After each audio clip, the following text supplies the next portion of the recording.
নমস্কাৰ বন্ধু বান্ধৱীসকল, কি খবৰ আপোনালোকৰ? ভালে চাগে? আৰু বৰ্তমান মোৰ ভাল নহয়, আপোনালোকে বহুতেই গম পাইছেই। আৰু যিসকলে গম পোৱা নাই, এই ভিডিঅ'টো শেষলৈকে চালে গম পাব। আৰু মোৰ জীৱনলৈ বহুত বেয়া দিন আহিছে। কিয় বেয়া হৈছে আপোনালোকে গম পায়। আজি কিছুদিনৰ আগত মই বেমাৰত ভুক্তভোগী হৈ আছিলোঁ। সুস্থ হোৱা এসপ্তাহ 10 দিনৰ পিছত মোৰ দেউতা বৃহস্পতিবাৰে 4:30-4:30 বজাত এক্সিডেণ্ট হ'ল বাইকত।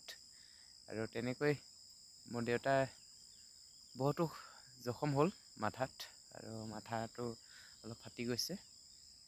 আৰু তেনেকৈ মোৰ জীৱনলৈ এটা এটা কৰি দুখবোৰ আহি আছে। কিয় জানো কি হৈছে নিজেই বুজাব নোৱাৰা হৈছোঁ। আমাৰ গাঁৱৰ পৰা কমেও 10-12 কিলোমিটাৰ দূৰত গৈছিলে ফুৰিবলৈ। আৰু ফুৰি আহোঁতে দেউতাই চাইকেলত আছিলে, আৰু আহি থাকোঁতে এইফালৰ পৰা বাইক এখন গৈছিলে, আমাৰ শদিয়াই হয়। দেউতা আৰু বাইকখনে খুন্দিয়া হৈ গ'ল মোৰ। তেতিয়া দেউতাই কিছু দুখ পালে মাথাত। বৰ্তমান মেডিকেল কৰা হ'ল। মই বিশেষকৈ প্ৰাইভেটত দেখালোঁ। প্ৰাইভেটত দেখুৱাৰ লগে লগে কি হ'ল, আমাৰ বহুত টকা পইচা প্ৰয়োজন হ'ল, আৰু সেয়েহে আমি আধা ট্ৰিটমেণ্ট কৰি ঘৰলৈ গুচি আহিলোঁ। মোৰ হাতত টকা পইচা তেনেকৈ বৰ বেছি নাছিলে, আৰু হঠাৎ তেনেকৈ হৈ যাব, আৰু হঠাৎনো পইচানো ক'ত বিচাৰি পাম। আৰু যি কি নহওক, টকা পইচাটো খৰচ হ'বই কিবা এটা হ'লে। আৰু মোক কেইজনমান বন্ধুৱে যথেষ্টখিনি সহায় কৰিলে। তেখেতসকললৈ বহুত বহুত ধন্যবাদ জ্ঞাপন কৰিছোঁ। আমাৰ ৰূপাইৰ পৰা জোনমণি বাইদেৱে বহুত আপদ বিপদ ঘাট প্ৰতিঘাতত প্ৰতিটো সহায় কৰি আহিছে। তেখেতলৈ বহুত বহুত ধন্যবাদ। বৰপথাৰ ধাতুম গাঁৱৰ বন্ধু, তেখেতেও বহুত সহায় কৰিছে। তেখেতলোকলৈ বহুত বহুত ধন্যবাদ দিছোঁ। যিসকলে মোক খবৰ লৈছে প্ৰতিটো ক্ষেত্ৰতে, ঘাট প্ৰতিঘাত প্ৰতিটো ক্ষেত্ৰতে মোক সহায় কৰিছে, বা মোৰ মেডিকেল থকাৰ সময়ত সহায় সহযোগ কৰিছে। তেখেতলোকলৈ বহুত বহুত ধন্যবাদ জ্ঞাপন কৰিছোঁ। আৰু সকলোৱে এজন এজনকৈ কিমান নামবোৰ কৈ যাম, সেয়েহে মই ভিডিঅ'টো বেছি দীঘলীয়া নকৰোঁ। আৰু সকলোৱে সুধি আছিলে দেউতা সুস্থ হ'লনে নাই হোৱা বুলি, আৰু অলপমান সুস্থ হৈছেগৈ। তেনেকুৱা সুস্থ হোৱা নাই, কথাবিলাক কওঁতে অলপ খেলি মেলিকৈ কয়।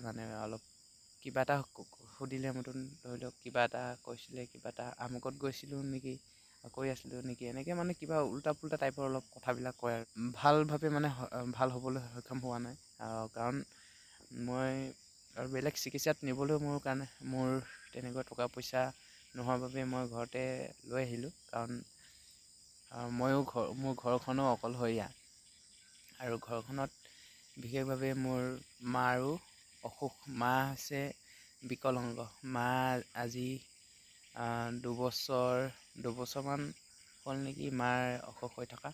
আৰু মায়ে হাত এখন নচলে, একেবাৰে পংগু হৈ আছে হাত এখন।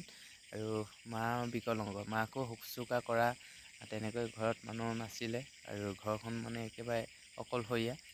সেয়েহে মই ঘৰলৈ লৈ আহিলোঁ। আৰু এইফালে মাকো চাব লাগে, এইফালে দেউতাকো চাব লাগে। বহুত দুখজনক। আৰু ডক্তৰে কৈছিলে আৰু 5 দিনমান থাকিব লাগিব বুলি কৈছিলে। কিন্তু প্ৰাইভেটত জানে আপোনালোকে যথেষ্টখিনি পইচা প্ৰয়োজন হয়।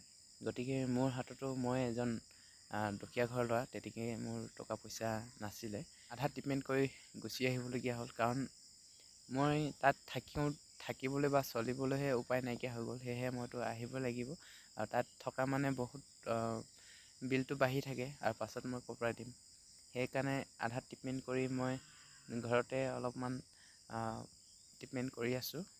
বহুত দুখত আৰু চলি আছোঁ তেনেকৈ।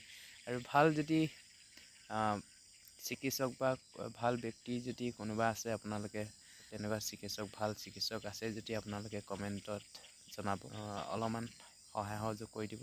আৰু আপোনালোকক এই ভিডিঅ'টোতে ক'বলৈ বিচাৰিছোঁ, আপোনালোকে এই ভিডিঅ'টো সকলোৱে শ্বেয়াৰ কৰি দিব, যাতে মই ভাল এজন চিকিৎসক বা ভাল এজন ব্যক্তিৰ সৈতে ট্ৰিটমেণ্ট কৰাবলৈ বিচাৰোঁ। সকলোৱে ভিডিঅ'টো শ্বেয়াৰ কৰি দিব, তেতিয়াহ'লে মোৰ মা দেউতাক অলপ দেখুৱাবলৈ চেষ্টা কৰিছোঁ।